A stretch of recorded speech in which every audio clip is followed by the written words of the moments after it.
ಒಬ್ರು ಪ್ರಶ್ನೆ ಮಾಡಿದ್ದಾರೆ, ಸರ್ ನಾವು ಇಷ್ಟಪಡೋರು ನಂಬಿಸಿ ಪ್ರೀತಿ ಮಾಡಿ ಬಿಟ್ಟು ಹೋಗ್ತಾರೆ ಯಾಕೆ?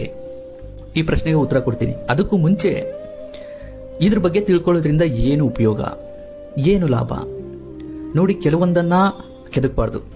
ಕೆಲವೊಂದನ್ನ ಕೆದಕಿದ್ದಷ್ಟು ಮನಸ್ಸಿಗೆ ನೋವು ಹೊರತು ಅದರಿಂದ ಜೀವನಕ್ಕೆ ಯಾವುದೇ ರೀತಿಯಾದ ಉಪಯೋಗ ಇರೋದಿಲ್ಲ.